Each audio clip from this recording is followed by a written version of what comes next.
O Senhor esteja convosco. Proclamação do Evangelho de Jesus Cristo segundo João.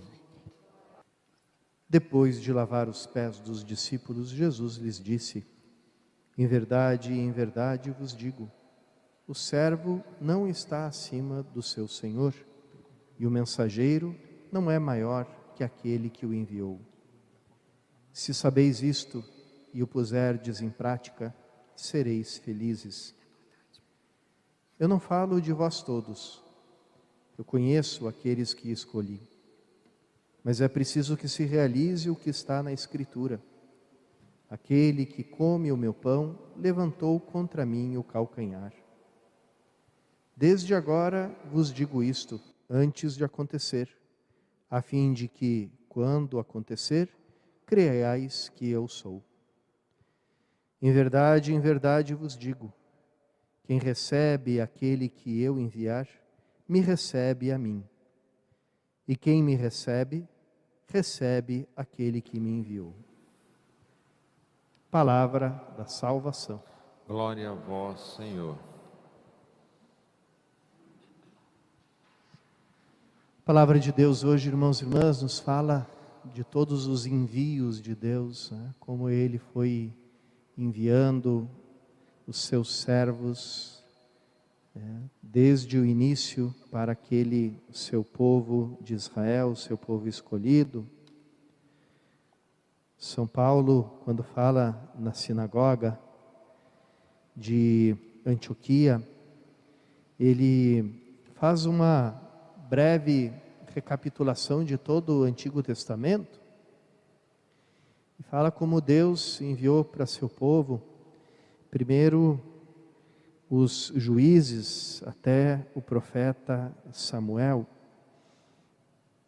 depois o rei Saul, que ele ungiu, depois Saul, o reinado de Saul não deu certo, porque ele logo se corrompeu, né, se tornou desobediente, perdeu a humildade. E Deus envia então Davi, que era um homem que a Sagrada Escritura não esconde todos os erros dele, os pecados dele, mas um homem que, acima de tudo, foi humilde e procurou servir a Deus com humildade. Então, se tornando assim o exemplo de chefe. Depois, nos últimos tempos, Deus não manda apenas um servo, mas faz surgir um Salvador, né? Envia o seu próprio Filho. E esse Filho, ele é precedido por alguém que Deus também envia como profeta para o povo de Israel, que é São João Batista. Então, aqui tem uma série de chamados que Deus vai fazendo no meio do seu povo e que acabam desembocando no anúncio de Cristo, esse mesmo Cristo que São Paulo está anunciando ali na sinagoga. Jesus diz: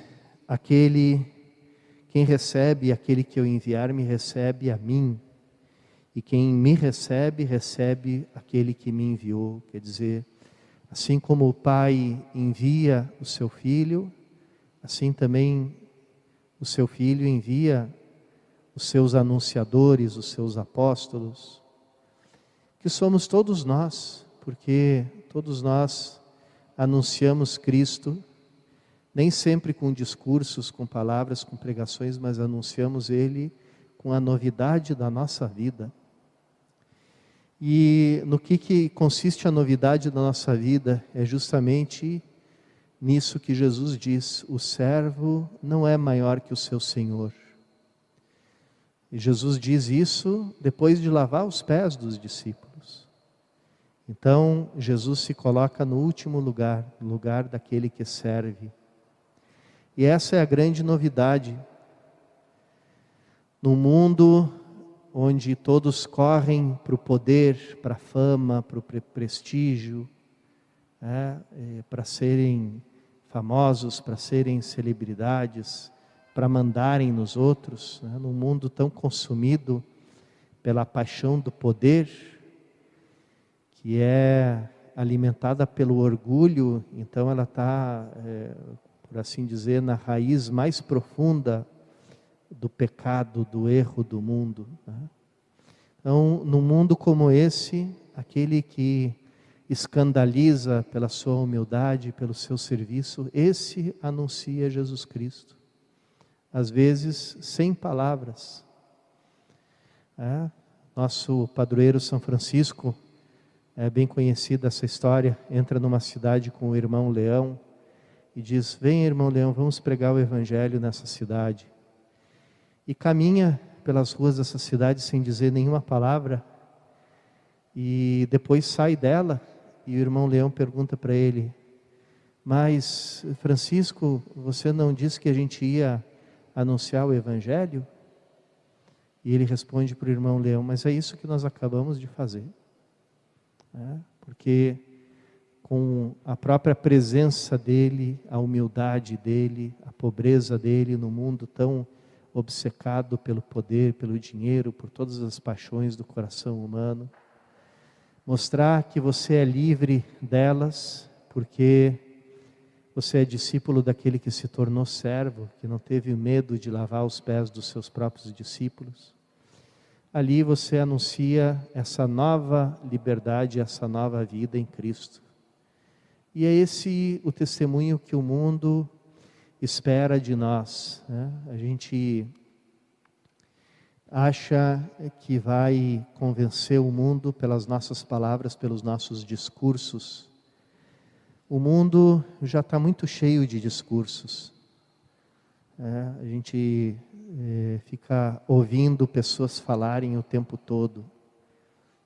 E o mundo está cheio de gurus, de coaches, de mestres, né? E que cada um que grita mais alto, cada um que quer chamar mais a atenção do outro.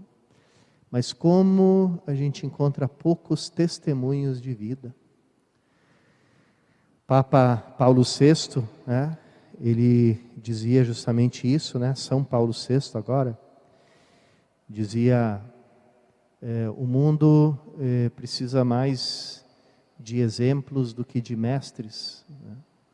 E se ele ainda escuta algum mestre, é porque, em primeiro lugar, ele se deixou convencer pelo exemplo dele. E é isso, irmãos e irmãs, ninguém precisa deixar o seu lugar, o seu país, ninguém precisa atravessar o oceano como missionário, ninguém precisa deixar todas as coisas. Alguns são chamados a isso, mas outros não. Ninguém precisa ter grande eloquência, e nem precisa estudar técnicas de persuasão, de propaganda, de marketing, etc., né? Nós, para convencermos o mundo, nós só precisamos ser aquilo que nós somos. E essa justamente é a mensagem que nos deixa Santa Catarina de Sena. Hoje nós celebramos a memória de Santa Catarina de Sena, que viveu numa época muito difícil, né? O Papa não morava em Roma, mas na França, e era como refém dos reis da França, que eram poderosos, que através do Papa exerciam a sua influência política no mundo, etc., etc.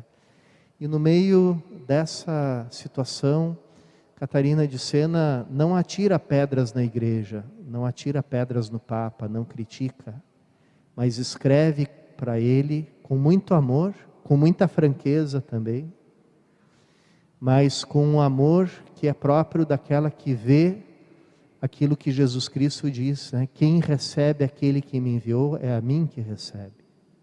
Então, por muitos vícios e problemas que tinham os papas da época, ela via neles o Cristo, por isso ela chamava o Papa o doce Cristo na terra. E dizia para o Papa: se você for aquilo que deve ser, você vai colocar fogo no mundo inteiro. Vai incendiar o mundo inteiro, né? Comentando aquelas palavras de Cristo, né? Eu vim trazer o fogo à terra, e o que eu quero senão que ele incendeie, né? Ela dizia ao Papa: se você for o que você deve ser, vai incendiar o mundo inteiro. Nós não precisamos de nenhuma outra coisa para incendiar o mundo inteiro do amor de Cristo, além de ser aquilo que nós somos, aquilo que nós devemos ser, quer dizer, ser cristãos. A pandemia nos tirou todos as pastorais, apostolados, reuniões intermináveis, com as quais a gente se entretia, achando que estava fazendo avançar a igreja, nos tirou todas as estruturas, nos tirou todas as ações praticamente, né? Mas não tirou aquilo que nós somos.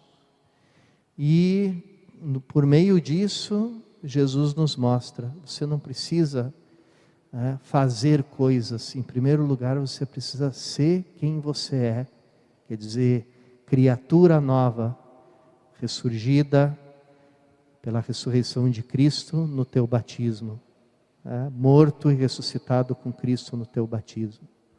E isso é o que conta, e no fundo o mundo só vai nos ouvir, só vai se interessar pelo que nós temos a dizer se nós formos aquilo que nós temos que ser. Então, hoje essa querida Santa Catarina, diz e repete, não só, não ao Papa mais, mas para nós e para cada um de nós. Se você for aquilo que você deve ser, você vai incendiar o mundo inteiro no amor de Cristo.